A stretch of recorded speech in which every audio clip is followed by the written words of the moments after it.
In the quiet hills of Greenbrier County, West Virginia, the veil between the living and the dead was said to thin in the winter of 1897. A woman returned from the grave, not to haunt, but to testify. This isn't the plot of a Gothic novel. This is the true story of the Greenbrier ghost. A ghost whose words from beyond helped convict a murderer. Welcome to This Is It, where we explore the strange, the hidden, and the forgotten.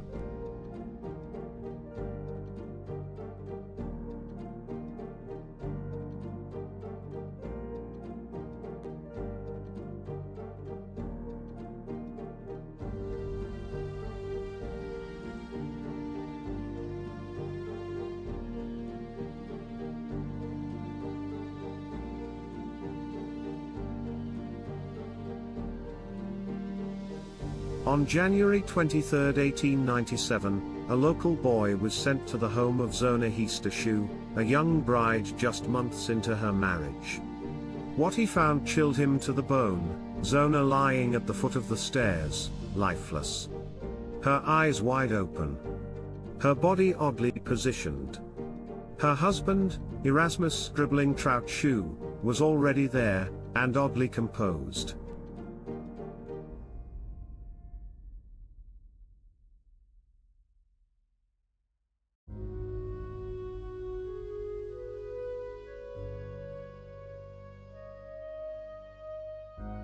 The local doctor was summoned. But Dr. Knapp, perhaps unnerved by Shu's insistence on dressing the body himself, declared Zona had died of everlasting faint, a polite term for a heart attack or stroke.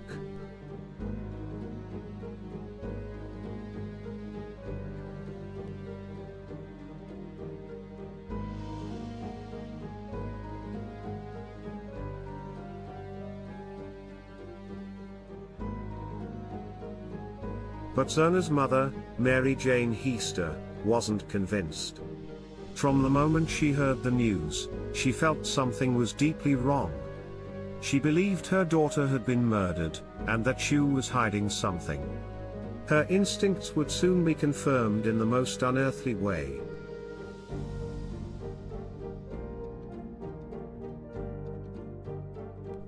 Mary Jane began to pray. Night after night, she begged for a sign. And then, it came.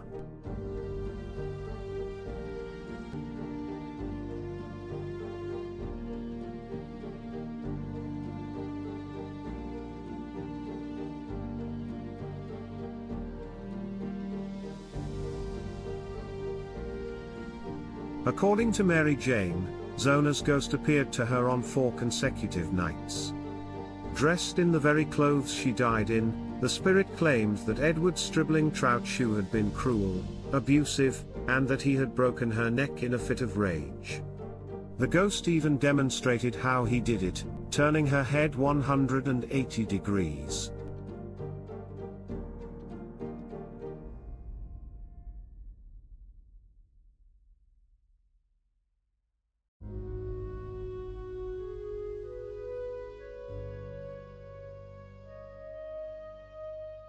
The mother, now fueled with purpose, went to the prosecutor. And surprisingly, he listened.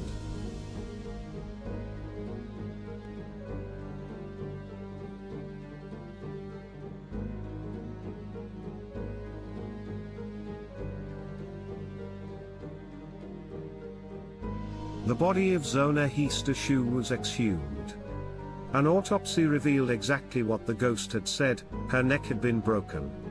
Her windpipe was crushed, and her vertebrae dislocated. The coroner ruled it a homicide.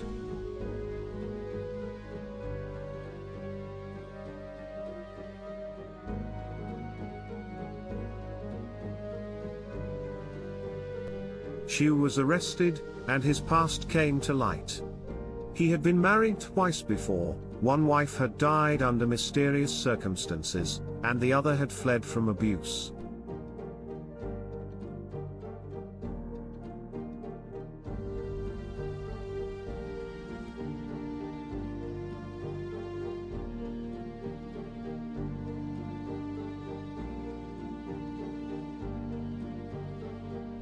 The trial began in June of 1897. Mary Jane took the stand and repeated what her daughter's ghost had told her. The defense tried to dismiss her as delusional, but her testimony struck a chord with the jury. Coupled with the medical evidence and Shu's violent history, it was enough.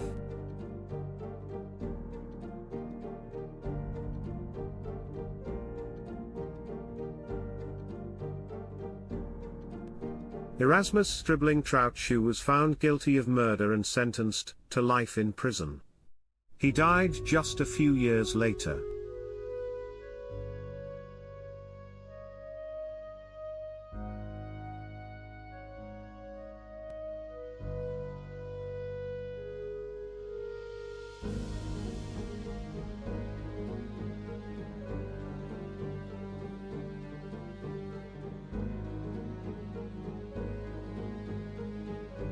To this day, the case of the Greenbrier ghost remains the only known instance in US legal history where ghostly testimony helped secure a conviction.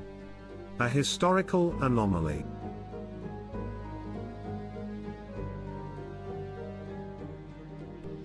Zona's grave still stands in Greenbrier County. A plaque nearby recounts her story, not just as a victim of violence, but as a woman who, in death, found a way to speak.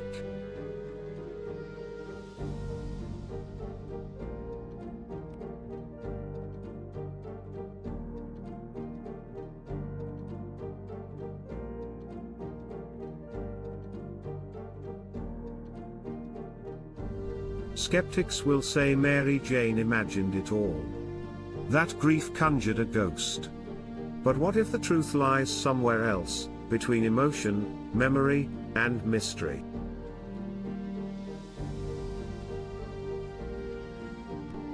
Was it divine justice? A psychic connection between mother and daughter?